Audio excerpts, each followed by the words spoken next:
Bonjour à tous. Merci d'être présents avec nous cet après-midi, une semaine avant le début de ce beau salon du livre de Montreuil. On espère vous y voir tous et en tout cas, nous, on y sera, toujours très enthousiastes de participer à ce salon. Alors Gaëtan et moi, cet après-midi, sommes ici pour vous présenter, vous parler de une nouvelle revue, enfin une revue qui a 3 ans, qui s'appelle L'Éléphant Junior, et qui est une revue qui s'adresse aux 9-13 ans. N'hésitez pas, si au cours de la présentation, si vous avez des questions, n'hésitez pas à nous solliciter. On va vous faire un déroulé pour vous présenter la revue dans son ensemble, et puis après, on va le séquencer un peu rubrique par rubrique pour que vous compreniez mieux. Mais bien évidemment, si vous avez des questions au fil de la présentation, surtout, n'hésitez pas à vous manifester.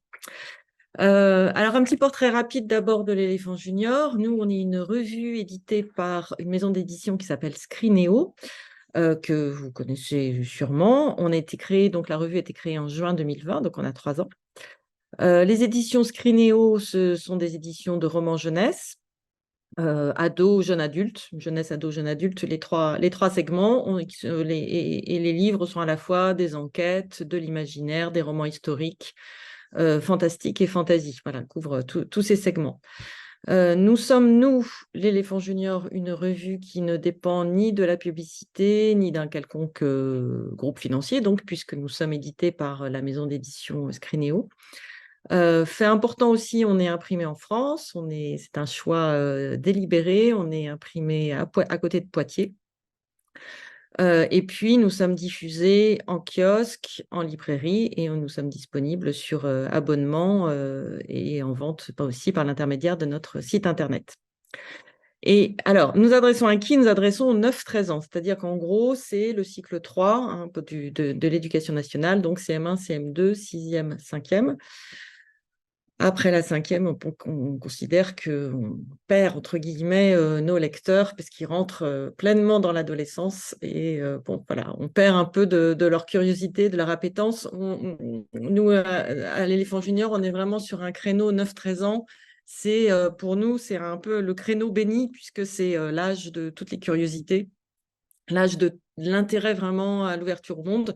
Et nous, justement, on leur apporte beaucoup de connaissances transversales et on leur apporte beaucoup d'informations et d'éléments documentaires pour nourrir cet appétit d'ouverture au monde. Les 9-13 ans aussi, cette tranche d'âge est aussi un âge clé pour la construction d'un esprit critique. Et vous verrez qu'on est, nous, à l'Éléphant Junior, très sensible à cette question sur l'acquisition de fondamentaux pour le vivre ensemble, ce qu'on appelle le vivre ensemble, avant l'adolescence, avant ce qu'on peut appeler aussi le règne des réseaux sociaux. Donc, c'est pour nous très, très, très important de les sensibiliser, de leur donner des clés de compréhension du monde, de décryptage, vous le verrez, de photos, de s'entraîner à débattre. C'est un élément très, très fort et assez constitutif de notre revue. On a cet engagement très fort pour faire de nos lecteurs ce qu'on pourrait dire des citoyens éclairés, en tout cas être pleinement engagés dans le monde de demain. Voilà, donc on a résumé ça dernièrement au sein de la rédaction par les 3 C, ça fait un concept un peu marketing, mais c'est créativité, curiosité et esprit critique. On est un peu voilà, sur ces 3 champs-là. En petite présentation, fin de présentation générale, je pourrais dire aussi que notre magazine a eu le prix du magazine jeunesse en 2021. Donc, c'était notre année après notre année de lancement. Donc, on en était particulièrement fiers. Et depuis, nous n'avons eu de cesse de nous améliorer toujours et encore. Et on va vous parler aussi de cette nouvelle formule que nous avons lancée l'été dernier. Alors, petit historique aussi sur notre genèse, les 3 ans et l'Éléphant Junior. Le nom de l'éléphant fait clairement référence à une revue que vous connaissez peut-être aussi, qui s'appelle L'Éléphant, qui est une revue de culture générale pour les adultes, qui a fêté son 10e anniversaire en janvier dernier, donc ça se fera 11 ans en janvier prochain. Donc, c'est une revue trimestrielle. Et les spécificités de l'éléphant, c'était d'inclure des jeux dans les dossiers. Donc, c'est une revue aussi pluridisciplinaire, transversale, avec des jeux pour activer la lecture et permettre une meilleure mémorisation, d'où le nom de l'éléphant. Et c'est tout un travail qui a été fait, préparé en amont avec un labo de sciences cognitives de l'Université Lyon 3. Enfin, il y a vraiment une vraie démarche, je dirais, scientifique derrière cette ligne éditoriale. Et donc, nous, à l'Éléphant Junior, nous avons repris, bien évidemment, cette ligne éditoriale. Nous inscrivons complètement dans cette ligne de mémorisation, enfin d'activation de la lecture par le jeu pour permettre une meilleure mémorisation. Et bien sûr, d'autant plus, je dirais que nous sommes un magazine qui nous adressons à des enfants. Donc, le jeu est par définition une façon de les intéresser et de les captiver. Je dirais de l'Éléphant Junior qu'on est une revue sérieuse sans se prendre au sérieux, un petit peu comme l'éléphant d'ailleurs, parce qu'on apprend en s'amusant, en prenant du plaisir. Nous avons une maquette qui est claire, hein, qui est apaisée. Donc, c'est sans doute une différence que nous avons avec d'autres revues jeunesse. On est vraiment où ça sera peut-être un peu plus animé, un peu plus flashy, je dirais.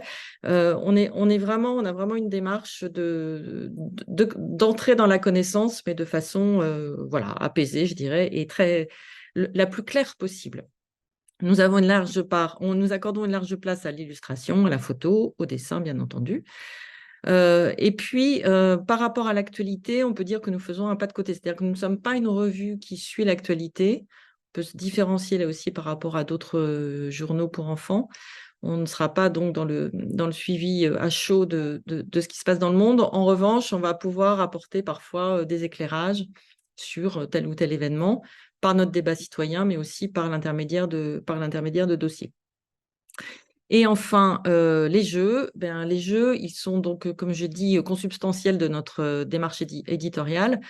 Mais la différence là aussi avec peut-être d'autres revues pour enfants, c'est que nos jeux sont toujours en lien direct avec les dossiers, avec le contenu des dossiers, puisque nous sommes dans cette démarche d'activation et de mémorisation. Donc, les enfants lisent un dossier, il y a des jeux qui sont sur le même thème et qui vont soit faire appel à des choses qu'ils ont lues dans le dossier précédemment, soit faire appel à d'autres connaissances qui complètent ce dossier, ou tout simplement faire appel aussi à leur logique, à leur sens de la déduction. On a beaucoup d'énigmes, on a des petites devinettes, etc., pour faire fonctionner et bien circuler les méninges, je dirais, à les activer. Donc, ce ne sont pas des jeux prétextes, hein, ça c'est important. Les jeux sont faits par la rédaction, sont faits par des journalistes et apportent vraiment un plus en termes de connaissances et un plus à la lecture.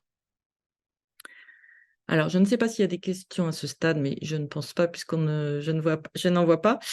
Depuis juillet 2023, donc nous avons une nouvelle formule.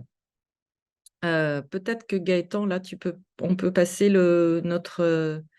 Oui, alors je vais partager mon écran Ouais, parce qu'après, quand je vais prendre le relais, je vais parler aussi, je vais avoir besoin de support visuel, donc je vais partager mon écran pour vous montrer un petit peu. Euh, et on commence avec les couves. Donc j'ai mis voilà. en fait D'accord. les couves, la nouvelle formule seulement. Donc ça, Ouais, c'est celui qui vient juste de sortir. Je te laisse poursuivre, Stéphanie. d'accord, oui, oui, voilà, tout à fait. Alors, donc, ça, c'est vraiment notre couverture, voilà, nos trois couvertures de nouvelles formules. Je n'ai pas précisé tout à l'heure, je crois, on est bimestriel, hein, donc tous les 2 mois, donc nous avons 6 numéros par an. Donc là, la nouvelle formule, c'est un format plus grand. On est sur du 22-28 cm. On a changé le papier avec un nouveau papier mat qui nous rapproche d'une identité MOOC. On a vraiment voulu travailler là-dessus pour être un objet qu'on garde, un objet de référence, c'est peut-être un grand mot, mais en tout cas, voilà, on va chercher on le garde et puis au besoin, on va chercher des infos, des documents dans tel dossier qu'on a lu, etc.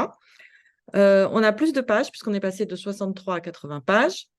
Nous avons également plus de bandes dessinées. Nous sommes passés de 1 à 3 bandes dessinées et on y reviendra aussi. Et on a vraiment fait un effort pour rendre notre revue beaucoup plus lisible, accessible à tous les enfants qui sont, on va dire, des bons lecteurs. Il faut aimer la lecture, bien sûr, mais qui ne sont pas forcément d'excellents lecteurs. Voilà, on s'est rendu compte que peut-être au début, on avait mis la barre un peu haut. Donc, on a vraiment fait un effort pour rendre notre revue beaucoup plus accessible avec des articles qui sont découpés en paragraphes, petits paragraphes. Là encore, toujours la maquette très claire, très aérée, vous le verrez, pour faciliter la lecture, la rendre beaucoup plus facile. Et puis, je pourrais dire aussi un mot du prix, puisque nous avons sorti cette nouvelle formule en essayant de garder le prix le plus raisonnable possible, puisqu'on est à 7,90 € du numéro, 45 € l'abonnement pour un an. Compte tenu de l'explosion du prix du papier, on a vraiment fait tous les efforts possibles pour contenir ce prix et là encore, essayer de rendre la revue la plus accessible possible. Je vais te laisser la parole, Gaëtan, pour que tu nous présentes les dossiers qu'on peut trouver, les différents dossiers qu'on peut trouver dans la revue. Ça marche.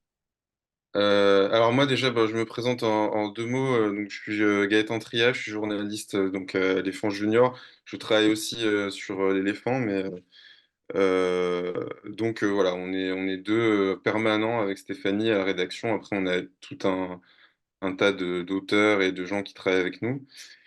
Euh, donc pour poursuivre par rapport à ce que disait Stéphanie, donc ça c'est j'ai mis les couves de la nouvelle formule, hein, donc ça marche plus ah, si c'est bon. J'ai mis les couves de la nouvelle formule.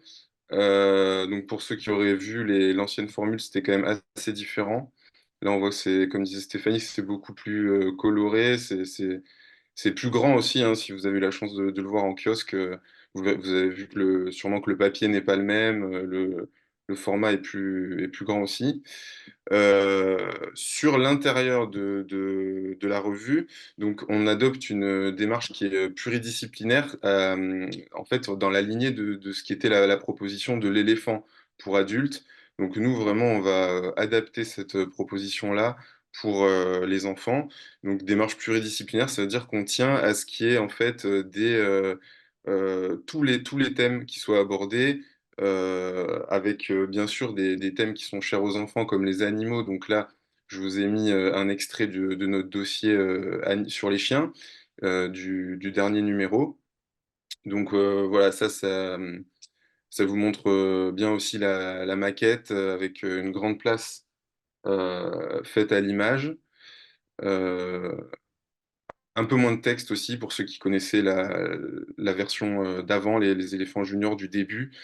Et là, il y a un petit peu moins de texte, il y a plus de place à l'image. Il y a les jeux, bien sûr, qui sont intégrés dans donc, qui répondent, en fait, ce sont des jeux qui permettent de faire un pas de côté, à la fois de répondre enfin, d'ajouter des informations au dossier et de donner toujours cette dimension ludique. Donc là, ça, c'est un autre dossier, celui sur le record des animaux, qui était de l'été dernier. Donc voilà, voir aussi une mise en page assez dynamique, assez sympa. Et on a aussi des dossiers donc, dans toutes les disciplines. Donc à la fois, on va sur la littérature, sur l'histoire, sur toutes les sciences humaines, sur les sciences dures aussi. On a fait pas mal l'espace, les astéroïdes, des choses comme ça. Et puis le corps humain. Voilà, le corps humain, c'est que c'est aussi des thématiques qui intéressent les jeunes, les collégiens. On a fait donc là, je fais une parenthèse pour dire, on est sur du 9-13 ans. Donc voilà, la difficulté, ça va être toujours d'avoir des thèmes qui intéressent à la fois les enfants de 9 ans et les enfants de 13 ans. Donc des fois, il faut réussir à intéresser tout le monde. La puberté, peut-être, ça intéresse un peu plus ceux qui sont sur la fin de la tranche, mais enfin, euh, on est quand même sur un thème qui intéresse les enfants. Des illustrations, c'est important. On a toujours une alternance, une variation entre des sujets qui vont être avec des photos et puis des sujets qui sont illustrés. Donc, c'est l'occasion de faire appel à des illustrateurs et des illustratrices avec des styles assez différents. Donc là, Véro P, c'est une illustratrice qui a un style un peu plus ado et qui joue beaucoup sur l'humour. Euh, et puis, voilà, on a des rubriques, en fait, on a des rendez-vous, des rubriques qui reviennent dans chaque numéro ou presque. des concepts en fait qu'on a développés depuis le début de l'éléphant junior, donc le concept de la rubrique art. Alors là j'ai collé c'est deux articles différents là. C'était pas en fait il y avait un article sur la Joconde et un article sur Delacroix. Je les ai mis ensemble pour que vous voyez en fait que c'est la manière dont se fait la rubrique, c'est qu'il y a une page avec le tableau, ou c'est pas toujours un tableau, ça peut être sculpture, dessins, photos, c'est assez souvent des tableaux quand même. Et donc on pose des questions en fait. Donc là pour Mona Lisa, que vois-tu en arrière-plan? Est-ce qu'elle sourit vraiment? D'où vient la lumière? Pour Delacroix, n'as-tu pas déjà vu le visage de cette femme? Sommes-nous près ou loin de ces personnages? Et en fait quand on tourne la page, on a les réponses. Donc là, j'ai mis juste l'article sur Delacroix, mais c'était le même concept pour Mona Lisa. Donc on répond en fait aux questions de la page précédente et on explique. Donc on fait vraiment une initiation à l'histoire de l'art et expliquer comment on regarde un tableau. Donc ça, c'est notre autrice Delphine Spire, qui est professeure des écoles, qui est diplômée en histoire de l'art, qui nous fournit ses articles à chaque fois. Et on a un autre. Alors oui, on n'hésite pas aussi à aller sur des terrains qui sont a priori plus complexes pour les enfants.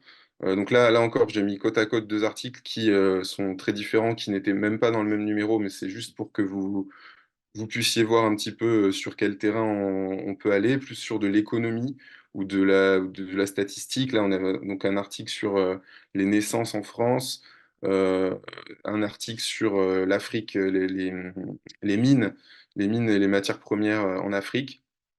Donc, on n'hésite pas à aller voilà, sur des terrains qui sont un petit peu plus a priori complexes. L'économie, c'est aussi quelque chose qui intéresse en fait les enfants, même si c'est assez difficile à expliquer pour notamment des CM1, CM2, mais on voit dans les enquêtes même que c'est des thématiques qui intéressent les lecteurs et lectrices. Et donc on a des invités aussi également. Les invités, donc là c'était Éric Antoine, le magicien, qui est une des personnalités préférées des enfants, mais pareil, là on essaye aussi de jouer sur la pluridisciplinarité. Donc d'avoir à la fois des comédiens, des sportifs, des, enfin voilà, d'essayer d'aller sur divers terrains.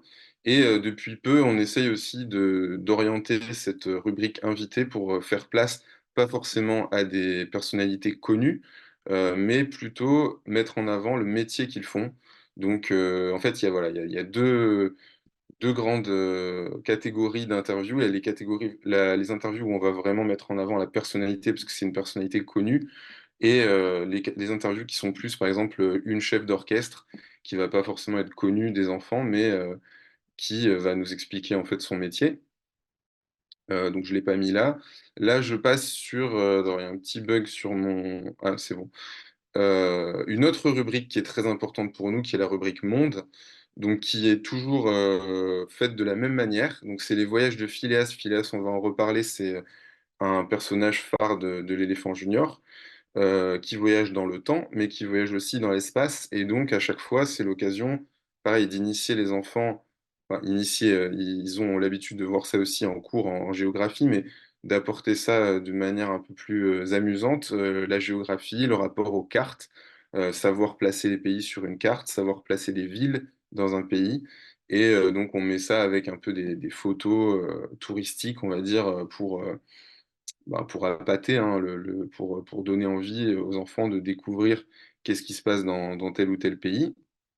Donc là, c'est le Canada. Euh, et ensuite, quand on tourne la page, on a toujours ce être enfant au Québec, être enfant en Australie, au Japon, en Irlande, etc., etc. Et cetera. Et donc à chaque fois, ça fait partie des sujets qui sont constamment illustrés. Donc on personnalise en fait avec un personnage, un enfant, un garçon, une fille entre 10 et 13 ans, donc l'âge de nos lecteurs, pour le faire découvrir son quotidien dans son pays, donc là, en l'occurrence, le Québec. Donc on a des thématiques qui reviennent souvent, qui sont l'école, les loisirs, le climat du pays, la nourriture, etc. Euh, oui, et donc toujours notre préoccupation, c'est de rester accessible, de faciliter la mémorisation, comme disait Stéphanie tout à l'heure. Donc on a des jeux qui sont intégrés en fait enfin qui correspondent au dossier, et puis on a aussi des jeux des fois qui font des pas de côté, qui sont un petit peu indépendants, on va dire, comme ce mystère éléphantesque. Ça permet d'aérer aussi la lecture, d'être moins dans enfin d'avoir des petites respirations comme ça avec des petites énigmes. Un peu amusante. Et, euh, et voilà, après là, on va passer sur la BD, donc je vais laisser la parole à Stéphanie à nouveau. Oui, merci Gaëtan. Donc la BD, je vous l'ai dit tout à l'heure, on a vraiment voulu euh, renforcer encore notre offre en bande dessinée, puisqu'au départ, nous avions une seule BD, et là, avec la nouvelle formule, on en propose trois dans chaque numéro. Alors, la BD que vous avez là sous les yeux, c'est notre BD, je dirais, historique, c'est-à-dire c'est voilà, c'est celle de Mathieu Guetti qui est fait qui est pardon et au scénario et au dessin. Donc il fait les deux. Et on a vraiment travaillé le concept de cette BD énigme. On a travaillé avec lui dès le début, dès l'origine de la revue. Hein. Dans le premier numéro, il y avait déjà cette bande dessinée avec ces personnages que vous voyez aussi derrière nous. Vous avez Phileas, l'éléphant savant venu d'un autre temps, dont la particularité est de se promener dans le temps grâce à une montre magique. Et puis, vous avez trois enfants, Zoé et Robin, qui sont très amis, et Elsa, qui est la grande sœur de Zoé, et qui a la figure de l'ado. Donc, pour nous, c'était intéressant de mettre cette figure d'ado dans l'histoire, parce que, bah, quelque part, c'est l'âge vers lequel tendent nos lecteurs. Et puis, c'est toujours un contrepoint un peu rigolo, parce que Elsa, c'est toujours celle dans les aventures qui avance en traînant les pieds, qui est toujours le nez sur son téléphone. Donc voilà, ça permet d'introduire aussi assez facilement une dose d'humour. Nos BD énigmes, elles sont, en fait, c'est des documentaires, hein. Ce sont des BD documentaires, mais qu'on réinterprète un peu avec fantaisie. C'est-à-dire qu'on part toujours, l'idée c'est vraiment de raconter une histoire. Alors là, vous avez Jules César, on a fait aussi dans le dernier numéro, on a tout le périple de Jean-Baptiste Charcot et son exploration de l'Antarctique. On a fait bon, voilà, plein de bandes dessinées sur le général de Gaulle, sur Léonard de Vinci, on a fait aussi un peu dans la prospective Objectif Mars. Enfin, voilà, bon, on se balade un peu, on se balade dans le temps comme Phileas, donc dans l'histoire. Le plus souvent, on va dans les périodes passées.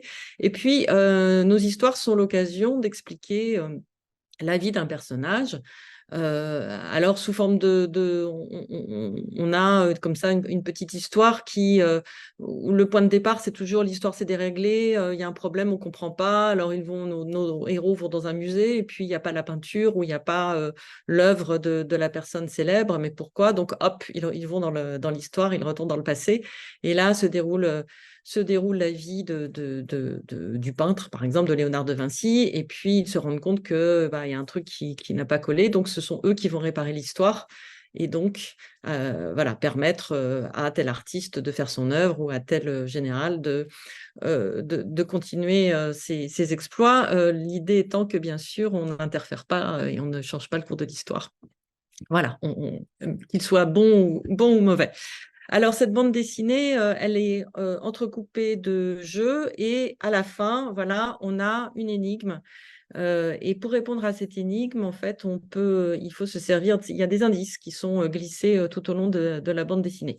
Donc, pourquoi ça? C'est tout simplement toujours pour entraîner, favoriser, motiver pour la lecture de la bande dessinée, même si les enfants lisent plus facilement les bandes dessinées. Mais enfin, voilà. Donc, on les motive parce qu'il faut qu'ils cherchent des indices dans le cours de l'histoire, dans les jeux, etc. Et ça leur permet de trouver la réponse à l'énigme qui est posée.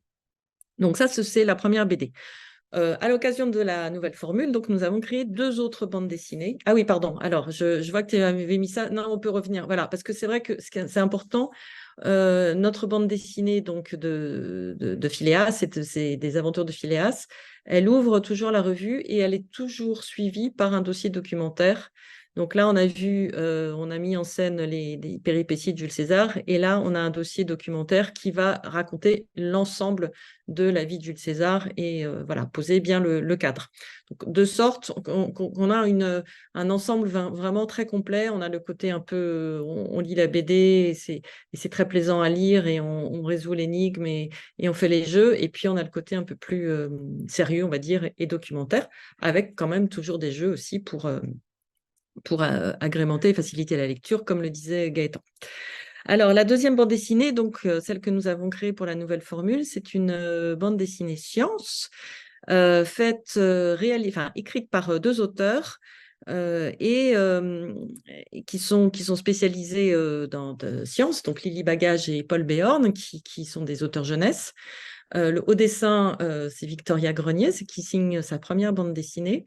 Et nous avons créé ensemble ce petit personnage d'Emma Eureka, avec une intention bien particulière parce qu'on voulait vraiment que cette bande dessinée science et que ce sujet science soit incarné par une fille.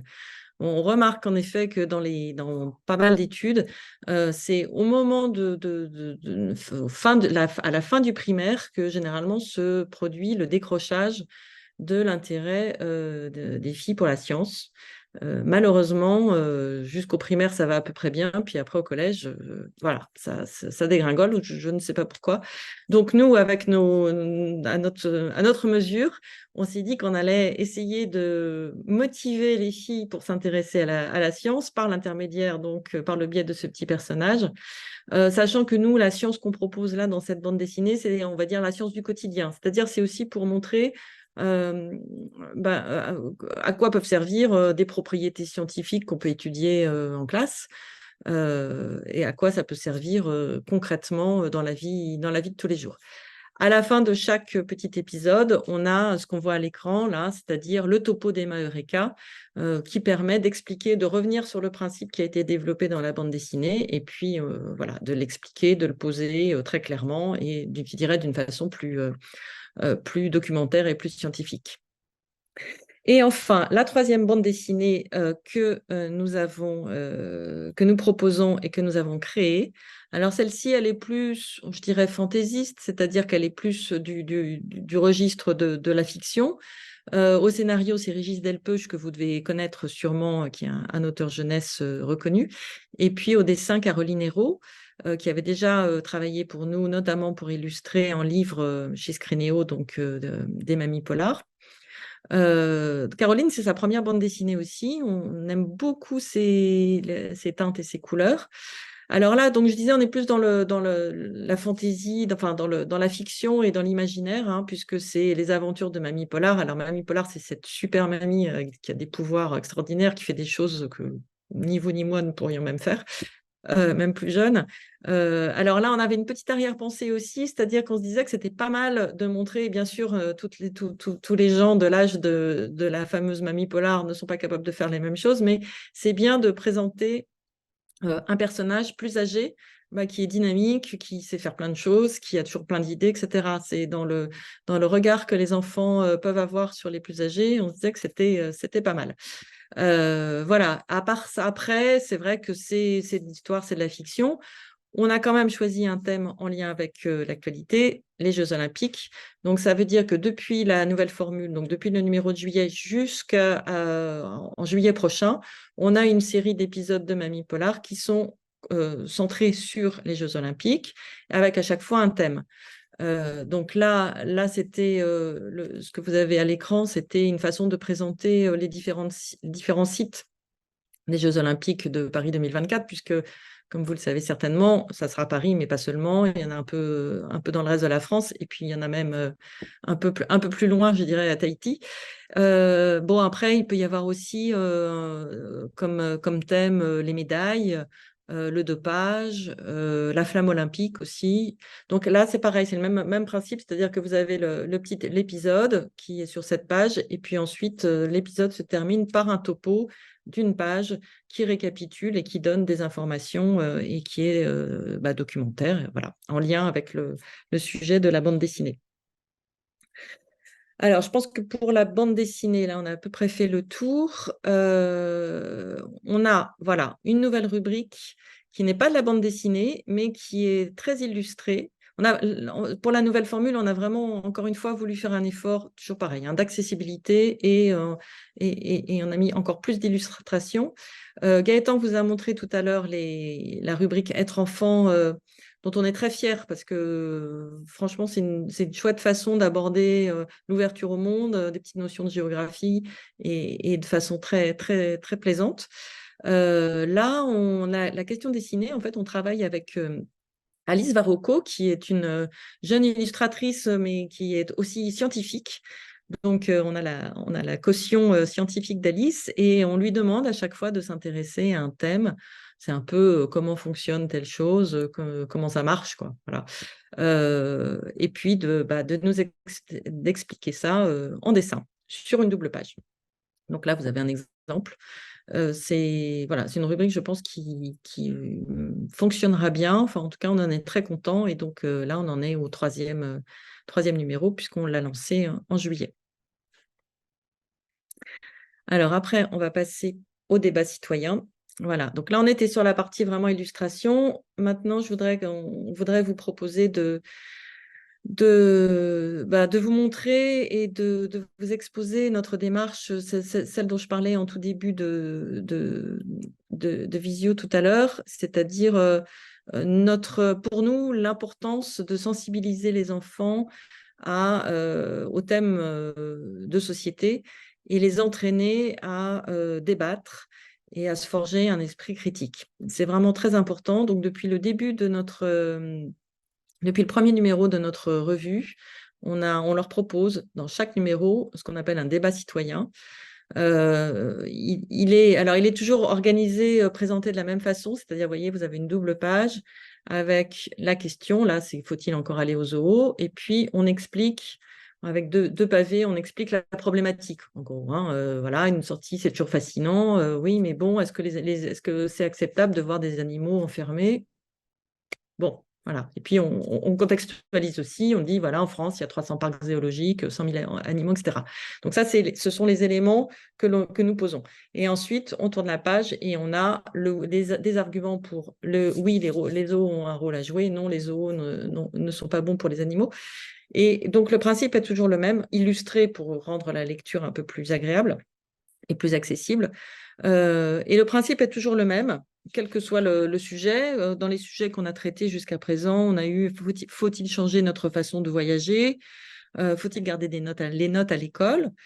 Faut-il interdire le plastique? Faut-il rendre obligatoire la vaccination? Bon, on essaie de prendre des sujets, encore une fois, qui sont dans l'actualité et des sujets de société, et pour lesquels on peut trouver des arguments pour le oui, pour le non, pour le pour, pour le contre. Voilà. Donc, on est vraiment dans de l'apprentissage de l'argumentation. L'idée aussi, c'était d'apprendre aux enfants la complexité des choses, hein. Parfois, on va avoir un argument, on va être d'accord avec un argument dans le non, un argument dans le oui. Voilà, les choses ne sont pas binaires comme on pourrait le croire en consultant les réseaux sociaux, hein. On est toujours dans le j'aime pas. C'est beaucoup plus compliqué que ça, heureusement, je dirais. Et voilà, donc on essaie de leur faire toucher ça un petit peu, de leur faire comprendre. Ils sont petits encore, mais ils peuvent tout à fait comprendre ce genre de choses. Et puis, c'est aussi voilà, le débat, l'argumentation à partir de choses très factuelles, enfin d'éléments très factuels. On n'est pas du tout dans l'émotion, hein. Surtout pas. Justement, là, on n'est pas comme dans les réseaux sociaux, on est vraiment dans du rationnel. Alors, sur ces débats, j'y reviendrai peut-être, mais on propose de plus en plus des déclinaisons en classe. C'est-à-dire qu'on est allé en classe et pour animer des débats, ça marche très très bien. On est très très content parce que je dirais, c'est du gagnant pour tout le monde. Nous, on aime beaucoup animer ces débats. Les élèves, ils sont ravis et les enseignants aussi. Donc voilà, tout le monde est content. Ça se passe toujours très bien. On est toujours surpris de voir avec quel enthousiasme les élèves. Donc on a fait ça en classe de CM2, 6e et 5e. On a fait ça pour les 3 types de niveaux déjà. Ils sont toujours hyper enthousiastes et il y a un vrai plus. Voilà, il y a un vrai plus. Donc c'est c'est quelque chose qu'on aime beaucoup animer. Et quand on va animer un débat en classe, bah, on fait une restitution qu'on publie dans notre revue pour le numéro suivant. Et on a déjà animé aussi des débats récemment à la foire du livre de Brive. Et puis l'an dernier, on va recommencer au Musée national de l'histoire de l'immigration, où des classes sont venues. À chaque fois, ce sont des classes qui viennent et puis on anime. Voilà, alors je vais repasser la parole à Gaëtan pour la dernière partie de notre revue sur qui est son engagement pour l'environnement et pour l'écologie. Oui, oui, il reste pas très très longtemps, donc je vais essayer d'être assez bref. Mais en fait, c'est un petit peu dans la même veine de ce qu'on propose avec le débat citoyen. Donc toujours dans cette idée de donner aux enfants les clés pour comprendre le monde et pour essayer de se faire un peu leur opinion. Mais on essaye aussi d'axer beaucoup sur l'environnement. Parce que donc les débats citoyens peuvent parfois être des questions qui parlent d'environnement. On a déjà fait faut-il changer sa façon de voyager, par exemple, ou des choses comme ça. Mais les débats citoyens, c'est vraiment large au niveau des sujets de société.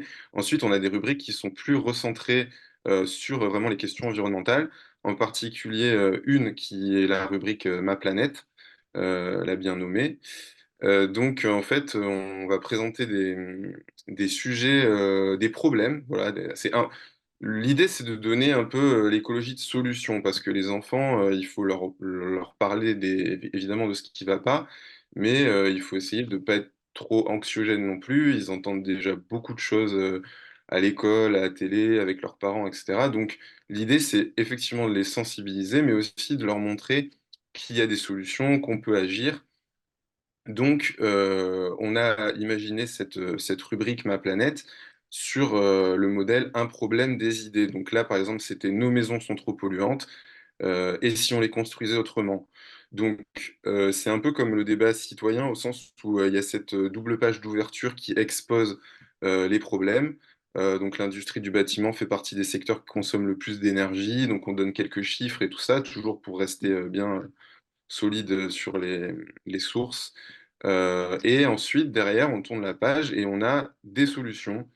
Donc, on va leur parler des matériaux biosourcés pour construire les maisons, du recyclage, de la consommation d'énergie, des habitats alternatifs comme la tiny house. Donc, il va y avoir cette manière de faire pour tout un tas de sujets.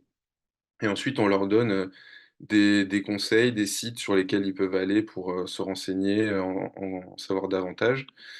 Et une autre rubrique qu'on a, qui est un petit peu aussi portée sur l'environnement, c'est la commu des éléphantos. Donc la commu, l'idée, c'est de développer aussi un lien, une relation avec les lecteurs et lectrices. Et là c'est plus à hauteur d'enfant, en fait.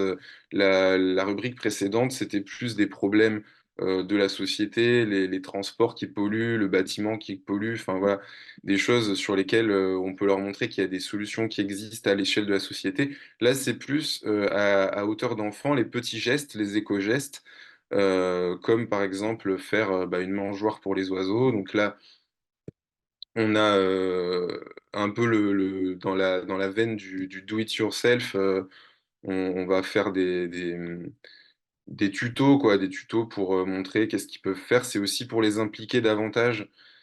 Euh, mais c'est pas, bon, cette rubrique-là n'est pas forcément axée à 100% sur l'environnement. Il peut y avoir des sujets un peu différents, mais on est quand même très porté sur ça, faut bien le dire, parce que c'est l'avenir, hein, construire un monde plus respectueux, plus solidaire aussi, donc de sensibiliser les enfants à ça.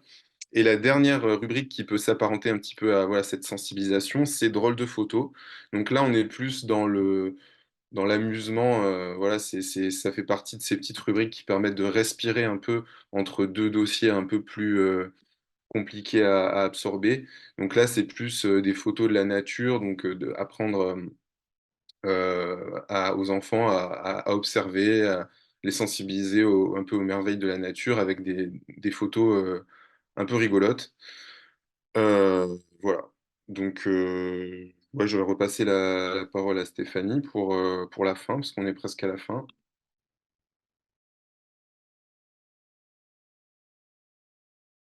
Stéphanie, votre micro est désactivé. Pardon, mon micro était désactivé. Je ne crois pas qu'il y ait de questions pour l'instant. Je voulais Non, juste pas de questions pas pour de l'instant. questions. Alors, ce que je voulais juste préciser enfin, c'est qu'on a pas mal de partenariats. On essaie vraiment de développer des partenariats. Alors, comme je disais, d'aller dans les écoles, les collèges. On y tient beaucoup, c'est très important pour nous. On a pas mal de partenariats avec des musées, des institutions culturelles, la Cité des Sciences, le musée d'histoire de l'immigration, comme je disais tout à l'heure. Et puis, avec des concours scolaires, avec le Clémy, bien sûr, on participe à la semaine de la presse à l'école. Et puis, on est en cours de référencement sur le Pass Culture. Voilà. Et enfin, nous sortons en presse et en livre des, enfin, oui, en presse et en livre, ça sera sous forme de hors-série en presse et sous forme d'album BD.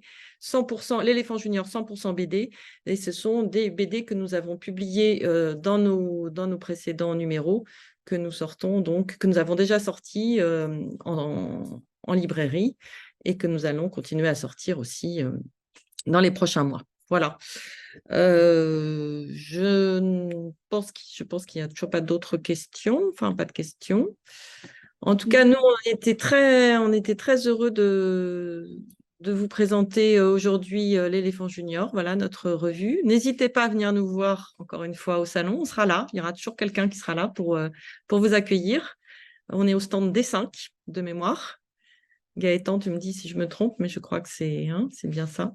Oui, oui, je pense que c'est ça, oui. Voilà. Et voilà. Et donc, je vous remercie beaucoup Oui, avec tous. l'éléphant aussi. Voilà, avec l'éléphant et les éditions Scrénéo. Donc, je vous remercie tous de nous avoir écoutés pour cette présentation. On vous remercie. Merci beaucoup à tous les deux et bravo pour cette revue aussi belle qu'intéressante. On vous souhaite par avance un bon salon. On vous y retrouvera avec plaisir sur votre stand. Très belle soirée. Merci encore. Au revoir. Merci. Merci. Au revoir.